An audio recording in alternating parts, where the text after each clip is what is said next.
Epithelial और appendicular के division तो हमने देख लिया है। उसके बाद देखिए हड्डियों का वर्गीकरण भी किया गया है। ठीक है, हड्डियों का वर्गीकरण भी किया गया है, क्लासिफिकेशन ऑफ बोन। ठीक है, तो ये क्लासिफिकेशन ऑफ बोन देखियो, हड्डियों को जो वर्गीकरण किया गया है शेप और एंड साइज के आधार पर। ठीक है, वैसे ही पूछ देता है क्वेश्चन, बहुत बार पूछा गया क्वेश्चन है कि हड्डियों का वर्गीकरण किस आधार पर किया गया है, तो हड्डियों का वर्गीकरण शेप एंड साइज के आधार पर किया गया है, मतलब आकृति और आकार के आधार पर किया गया है। तो शेप एंड साइज के आधार पर किया गया है, यही पूछा जाता है। कितने प्रकार से किया गया है, 5 प्रकार से किया गया है। अब हड्डियों का जो वर्गीकरण किया गया है वो शेप एंड साइज के आधार पर 5 भागों में बांटा गया है। अब देखिए वो 5 भाग हमारे यहाँ हैं कौन, long bone, short bone, irregular bone, flat bone और सीसामाइड बोन। अब देखिए लॉन्ग बोन हमारे शरीर में कौन कौन सी होती हैं, तो लॉन्ग बोन हमारे शरीर में फीमर हमने बताया था, यह शरीर की सबसे लंबी, सबसे वजनदार हड्डी और सबसे मजबूत हड्डी। ठीक, ये हमारे वेस्ट से नीचे। टीबिया, ठीक है, टीबिया जान ही रहे हैं इसको। नी कैप, ये फिबुला, ठीक, फिबुला टीबिया के पीछे, ह्यूमरस अपर हैंड की हड्डी और रेडियस अंगूठे की साइड की, ये व अल्ना हाथ के इस साइड। तो ये हमारी हैं लॉन्ग बोन है हमारी। ठीक है, तो लॉन्ग बोन ये हो गई। अब शॉर्ट बोन्स कौन कौन सी होती हैं, कार्पल्स और टार्सल, मतलब कलाइयों में और हमारे टखनों में, पैरों के टखनों में जो हड्डियां पाई जाती हैं उनकी गणना शॉर्ट बोन के अंतर्गत की जाती है। अब इरेगुलर बोन मतलब अनियमित आकार की हड्डियां कौन सी होती हैं, वर्टिब्रा कॉलम, रीढ़ की हड्डियां। हमने बताया था कि वर्टिब्रा कॉलम में एडल्ट में 26 और चाइल्ड में 32 और कूल्हे की हड्डी ये हमारे और चेहरे की। ठीक है, तो ये इनकी गणना किसमें होती है, अनियमित आकार की हड्डियों में इनकी गणना की जाती है। चेहरे में हमने बताया था आपको 14 हड्डियां।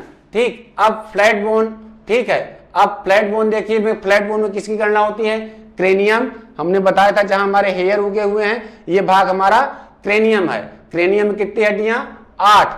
ठीक, अब स्टर्नम हमारी वो जिसमें हमारी रिब्स फंसी हुई रहती हैं, स्टर्नम 1। ठीक, और रिब्स मतलब पसलियां, ठीक, कितनी, 12 पेयर अथवा 24। और स्कैपुला हमारा ये इस साइड स्कैपुला और ये साइड स्कैपुला। तो फ्लैट बोन में किसकी गणना होती है, इन सब हड्डियों की गणना होती है। अब सीसामाइड बोन देखिए, नी और पटेला।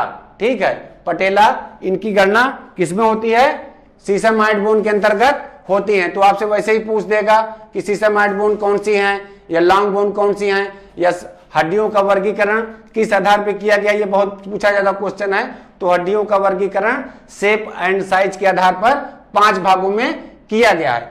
अब देखिए बोन मैरो, ठीक है, बोन मैरो मतलब अस्थि मज्जा। ठीक है, अस्थि मज्जा आप अक्सर खाए, जब कभी हम मांसाहार का सेवन करते हैं तो हड्डियों के बीच के भाग में देखिए अक्सर हम सक करके, चाट के या चूस के खाते हैं। ठीक है, लिक्ड करके जब खाते हैं तो उसी के अंदर देखिए कुछ मिलता है, तो वही होता है बोन मैरो। अब देखिए बोन मैरो कितने प्रकार के होते हैं, ये बहुत पूछा जाता क्वेश्चन है।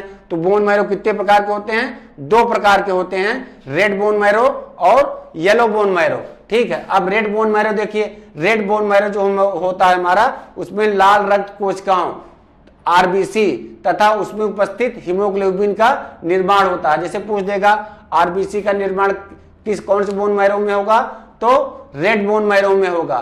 ठीक, और इसका लाल रंग क्यों होता है, इसमें उपस्थित लाल रक्त कोशिकाओं के कारण। अब दूसरा येलो बोन मैरो, जैसे पूछ देता है कि वसा का निर्माण कहाँ होता है या वसा का निर्माण कौन से बोन मैरो में होगा, तो वसा का निर्माण हमारा कहाँ होगा, येलो बोन मैरो में होगा। या वैसे पूछ देगा बोन मैरो कितने प्रकार की होती हैं, तो बोन मैरो हमारी 2 प्रकार की होती हैं। ठीक, तो ये था आपका एक्सियल, हमने बता दिया आपको, एपेंडिकुलर बता दिया, उसका डिवीजन बता दिया, क्लासिफिकेशन ऑफ बोन बता दिया और बोन मैरो बता दिया। इसको आप लोग स्क्रीनशॉट ले लीजिए। देखिए साथियों, डेवलपमेंट ऑफ बोन, जब मनुष्य का जन्म होता है उसके जन्म से मृत्यु के दौरान हड्डियों की बनावट में या हड्डियों के विकास में 2 प्रकार के सेल भाग लेते हैं। ठीक है, तो बोन की बनावट में हमारे 2 प्रकार की सेल या कोशिकाएं भाग लेती हैं। एक होता है ऑस्टियोब्लास्ट और दूसरा होता है ऑस्टियोक्लास्ट। ठीक है, अब देखिए ऑस्टियोब्लास्ट है क्या, इसमें हड्डियों का निर्माण होता है, मतलब इससे हमारे शरीर में हड्डियां बनती हैं। ठीक है। अब दूसरा क्या है, ऑस्टियोक्लास्ट। दोनों ही पॉइंट बहुत ही इंपॉर्टेंट है, पूछ देता है कि ऑस्टियोब्लास्ट क्या है, तो ऑस्टियोब्लास्ट वह प्रक्रिया है जिससे हड्डियों का निर्माण होता है। ठीक। और दूसरा क्या है, ऑस्टियोक्लास्ट, इसमें हड्डियों का शोषण होता है अथवा हड्डियों का विनाश होता है।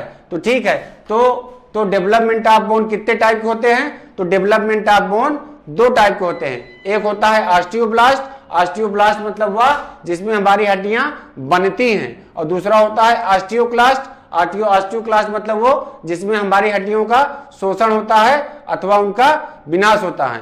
तो ये थे साथियों बोन्स के बारे में। हमने आपको बताया, एक्सियल बताया, एपेंडिकुलर बताया, उसके बाद फॉर्म टाइप्स ऑफ बोन बताया और डेवलपमेंट ऑफ बोन बताया। ठीक है। यदि आपको हमारा क्लास पसंद आया तो प्लीज लाइक करिए, सब्सक्राइब करिए और कमेंट करिए। यदि आपको किसी भी बिंदु पर नहीं क्लासेस समझ में आ रही हैं तो प्लीज कमेंट करके हमें जरूर बताइएगा। जय हिंद और नमस्कार साथियों।